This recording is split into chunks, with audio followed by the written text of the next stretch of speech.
3、2、1，开始。Hello, welcome to Effortlessly. So today I will show you our latest technology, the 3D hologram fan splicing solution through the HDMI cable. So as I showed here right now, this is our splicing solution, the 3D hologram fan. This is 1 meter size. And then right now we have computer. You see here our computer has the play the 3D video. So I need to project this computer screen to the 3D hologram fan. So today I will explain to you how we can achieve that. So first you prepare a computer and install our control software like this. This control software can play the video.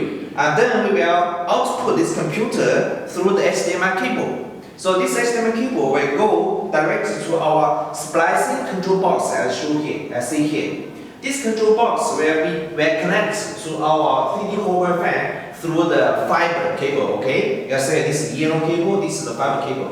So all this connect to the 3D hologram fan. This is a 3D hologram fan going to running. This will be synchronized through the Wi-Fi itself. Okay? So you can see here, this will be a very cool solution. This is our latest technology. So this is a quite simple solution. So right now, let me turn on. You will see how the amazing effect it is.